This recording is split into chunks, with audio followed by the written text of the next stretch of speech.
yang bercerita tentang perjalanan pesawat super mewah yang melintasi lautan Pasifik.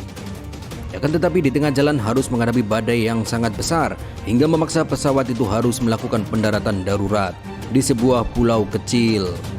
Dan ternyata di pulau itulah awal bencana mengerikan terjadi. Bagaimana kisahnya? Yowes rasa kesuwen rasa koken cangkem, inilah dia Lost in Pacific. Kisah berawal dari sebuah pulau kecil, tapi bukan Pulau Seribu, di mana di situ terlihat sebuah mobil patroli. Tak lama turunlah dua orang tentara bersenjata yang akan menyalakan lampu mercusuar. Ollie, we have something they want. There.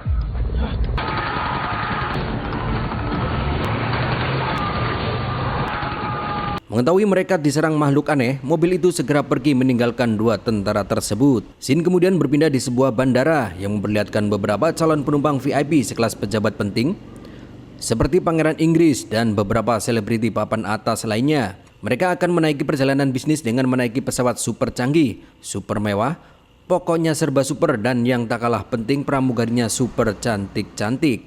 Perkenalkan, ini adalah Rusin, wanita cantik sang kapten pesawat kita. Dan ini adalah Tuan Gao. Dia adalah orang kaya pemilik pesawat mewah ini. Tuan Gao sedang mengobrol dengan Nona Ren yang merupakan kepala bagian dari sebuah media bernama Global News. Nona Ren bertujuan meliput perjalanan dengan pesawat mewah ini karena ini adalah penerbangan pertama setelah Tuan Gao menciptakan pesawat mewah ini. Di sini terlihat pesawat sebesar ini hanya berisi beberapa gelintir penumpang saja. Apakah karena tiketnya terlalu mahal? Saya juga tidak tahu. Kemudian muncullah seorang artis muda bernama Colin. Dia merupakan artis penyanyi yang sedang naik daun. Nampak di sini Tuan Gao tidak merasa senang dengan kehadiran Colin. Dan ketika Colin sedang menyapa seluruh penumpang, Tuan Gao langsung menyerobotnya. Tuan Gao pun memarahi Peter, anak buahnya, karena tidak setuju dengan kehadiran Colin. Di ruangan pilot, Rosin sedang berbicara dengan kedua pilotnya, menceritakan pengalaman mereka menerbangkan pesawat mewah sekaligus bertenaga super ini. Di malam hari, koki pesawat sedang membagikan makanannya kepada pramugari. That isn't new at all. Newest dish, Kung Pao chicken. From Sichuan, there's only We haven't met. I'm Chef Mike. Kemudian Rosin datang dan kaget mendapati koki baru yang sebelumnya belum pernah ia kenal. Koki ini bernama Mike. Di ruang penumpang terlihat mereka sedang menikmati fasilitas VIP yang tersedia, lengkap dengan permainan biliar dan tentu saja sambil dilayani oleh para pramugari. Di sini diketahui ternyata sang artis bernama Colin adalah anak kandung Tuan Gao. Mereka terpisah sejak Tuan Gao bercerai dengan istrinya.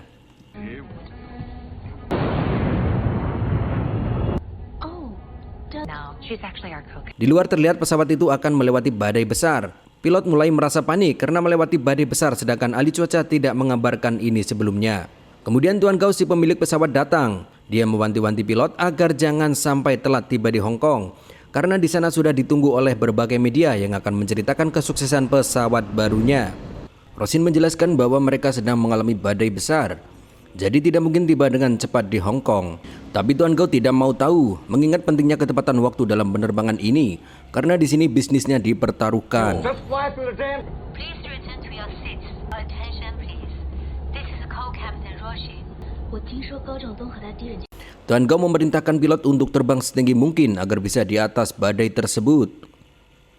Kemudian Rosin menginstruksikan kepada semua penumpang agar kembali ke tempat duduk masing-masing dan memakai sabuk pengaman, karena pesawat akan terbang tinggi lagi secara mendadak.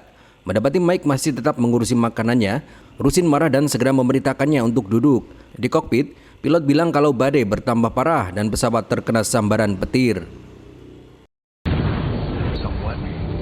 How are we doing? Alright. Okay. We're in trouble. Oh. Wing, get Gary. Rosin segera mengecek ke jendela, ternyata ada kebocoran di pesawat itu. Lalu Rosin memberitahu Tuan Gao. Nona Ren yang mendengar itu menyuruh kameramennya untuk merekam badai dari jendela. Di kokpit, pilot meminta izin pada Tuan Gao agar bisa mendaratkan pesawatnya supaya mesinnya tidak terbakar. Tuan Gao yang merasa tak punya pilihan membolehkan pesawatnya mendarat, asalkan jangan terlalu lama karena mereka sudah ditunggu media di Hong Kong. Akan tetapi, karena penerbangan ini melintasi Laut Pasifik, jadi untuk menuju daratan sangatlah jauh. Kemudian salah satu pilot menyarankan agar mereka mendarat di pulau kecil yang paling terdekat.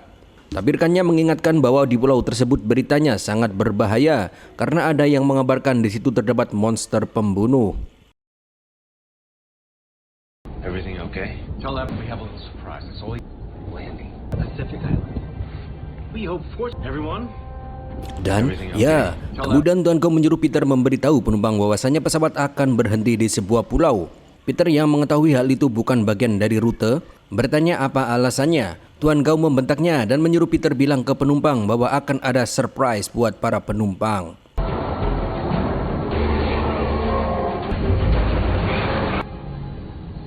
Like we're on Mars. Dan ya, akhirnya pesawat itu pun berhasil mendarat di pulau tersebut. Kemudian Rusin dan salah satu pilot turun untuk memperbaiki mesin pesawat dan menyuruh salah satu pilot tetap berada di kokpit. Karena bila nanti terjadi sesuatu yang tidak diinginkan, pesawat itu bisa segera terbang. Nampak di sini pulau ini sangat sepi walaupun terdapat landasan kecil, tapi tidak ada penerangan sama sekali. Beberapa penumpang berniat turun untuk menikmati keindahan pulau tersebut dan memfotonya. Tapi pramugari hanya memperbolehkan mereka mengambil gambar dari jendela saja. Colin yang merasa ada yang tak beres menanyakan pada Tuan Gao ayahnya apa yang sebenarnya terjadi. Tapi Tuan Gao tetap diam dan menyuruh penumpang naik ke lantai atas sambil menikmati hidangan. Di sini Nona Ren memaksa untuk turun agar bisa mengambil gambar karena itu penting sebagai wartawan. Apalagi pulau ini termasuk asing. Peter melarangnya, tetapi Nona Ren mengancam akan memberitakan karena ia tahu ada sesuatu yang telah terjadi di pesawat ini. Rusin yang sudah selesai memeriksa pesawat berniat akan segera masuk dan pergi dari pulau ini, tapi tiba-tiba ia melihat dua orang yang turun dan malah masuk ke semak. Inilah dia si Nona Ren, wartawan yang ngeyel, dan saat kameramennya terjatuh, ia melihat tengkorak manusia. Nona Ren tetap ngeyel dan menyuruh kameramen mengambil gambar tanpa memperdulikan bahwa itu adalah tanda bahaya. Melihat itu Rusin marah dan meminta mereka segera kembali. Dari jendela si koki melihat Nona Ren sedang siaran langsung, tapi ada sesuatu yang bergerak-gerak di semak. Dan tiba-tiba muncullah seekor hewan buas menerkam si kameramen.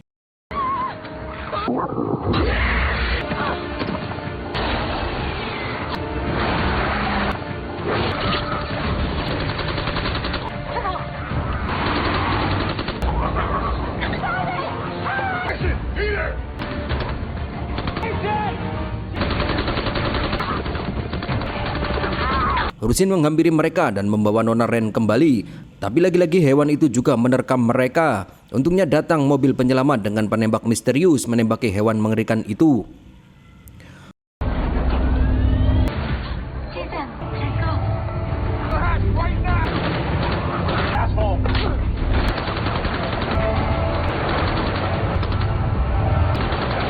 Mike yang melihat itu segera turun berniat menyelamatkan mereka. Tuan Gao yang mendengar itu segera menutup pintu dan meminta pesawat untuk diterbangkan.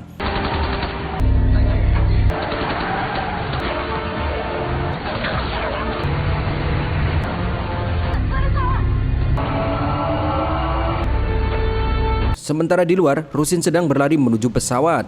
Rusin mendapati salah satu rekannya tewas diterkam hewan itu. Akhirnya mereka berdua berhasil masuk ke pesawat. Tapi kemudian penembak misterius itu minta untuk naik pesawat karena mereka kehabisan peluru.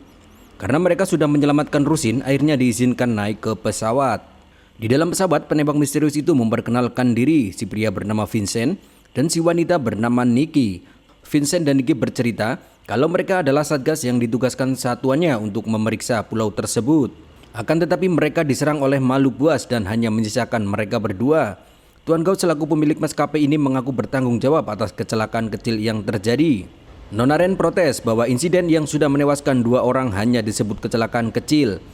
Colin juga berkata bahwa Tuan Gao hanya mementingkan saham perusahaannya dibandingkan nyawa para penumpang. Tuan Gao pun berdebat dengan anaknya karena hubungan mereka memang tidak harmonis layaknya ayah dan anak. Mengingat Colin sudah ditelantarkan Tuan Gao sejak kecil. Kemudian Tuan Gao memberitahu penumpang kalau pesawatnya sebentar lagi akan mendarat di Hong Kong. Mike merasa ada yang tidak beres dengan Vincent dan Nikki. Destroyed everything in the What were you using for relay? satellite equipment. It used to be military. You're not really trusting us, are you? So you're Ex-soldier? It's just that I can't trust. I'm. Mike ternyata bukan koki sembarangan karena dulunya ia adalah mantan tentara.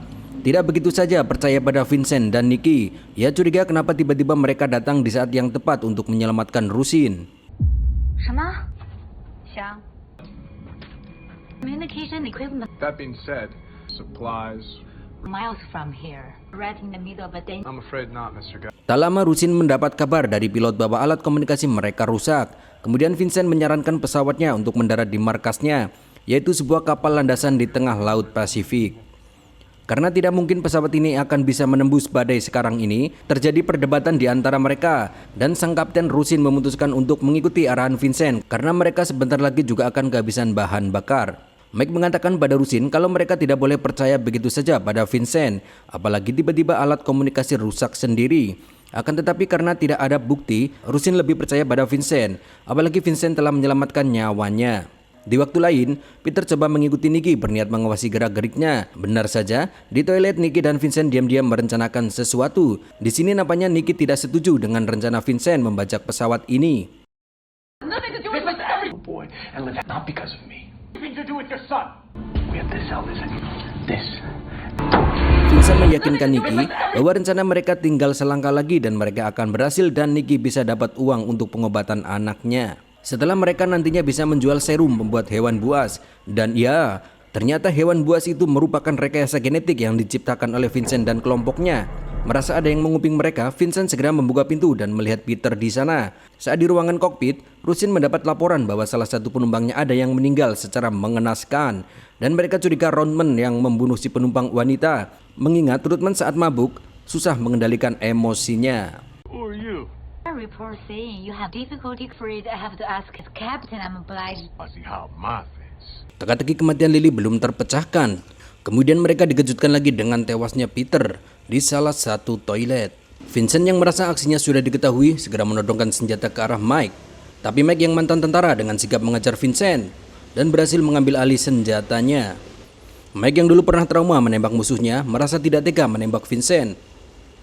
Hal itu dimanfaatkan Vincent untuk merebut senjatanya kembali. Kemudian menyuruh Mike berkumpul dengan penumpang yang lain. Ternyata di ruang penumpang Nikki juga sudah menyandera semua orang. Vincent juga berhasil menguasai kokpit pesawat dan memerintahkan pilot untuk mendaratkan kapal di landasan yang menjadi markasnya. Tapi pilot tidak berani mendaratkan pesawatnya setelah melihat landasannya sangat kecil, sedangkan pesawat mereka begitu besar.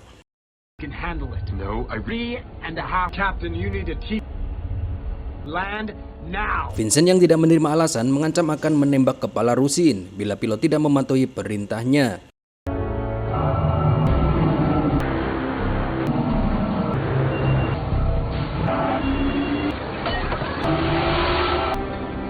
Pilot kemudian mencoba pendaratan pertama, tapi belum berhasil. Giliran Rusin yang memegang kendali.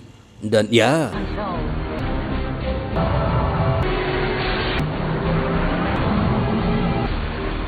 karena lokasinya yang sempit, sayap pesawat mengenai antena. Tapi Rusin tidak menyerah. Para penumpang juga diminta memakai jaket pelampung. Mirip di film Titanic, seorang memainkan alat musiknya untuk mengurangi ketegangan.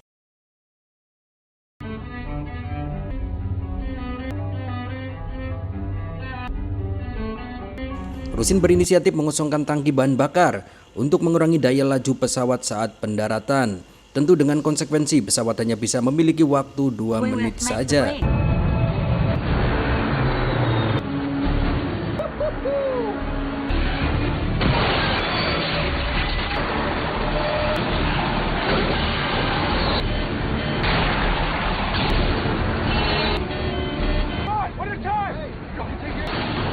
Dengan mengucap bismillah, Rusin lepas landas. Mengetahui pesawat akan terlempar ke laut, Mike meminta semua penumpang untuk melompat.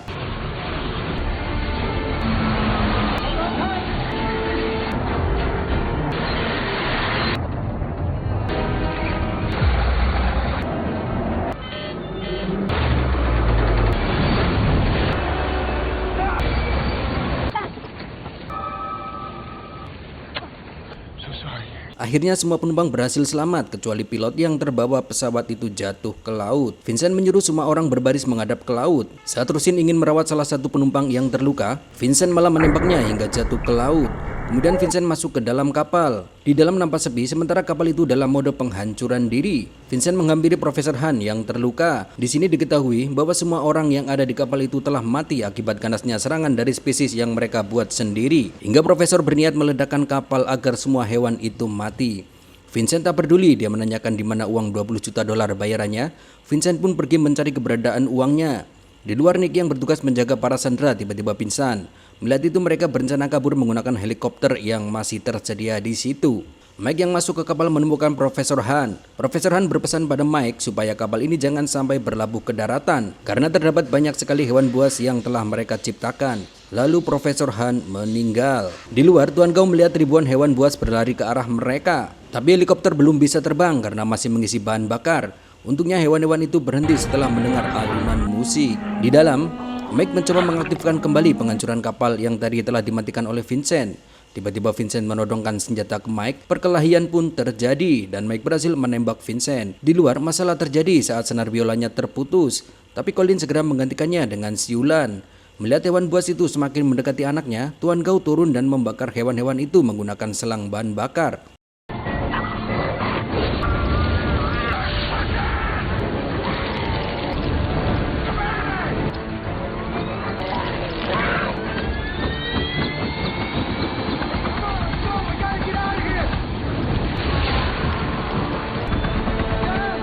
Bau sangit aroma daging bakar pun tercium, tapi sialnya bahan bakar itu habis, sedangkan hewan itu makin banyak berdatangan. Tuan Gao menyuruh mereka untuk segera pergi.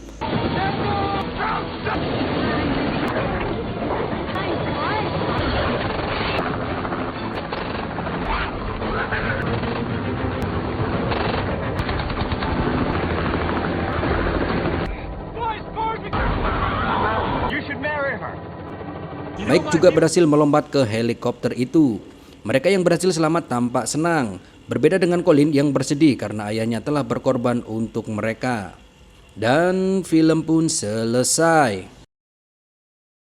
Pesan yang dapat kita ambil dari film ini adalah, terkadang kita terlalu berambisi untuk mendapatkan yang kita inginkan, hingga menghalalkan segala cara, tanpa memperdulikan dampaknya. Manusia boleh berencana tapi Tuhan yang menentukan. Rambut Cemek di Langkawi, saya Rocker alias Romi Keren undur diri. Makan buah pepaya dengan isinya, teruslah berkarya walau tak berguna. Wow.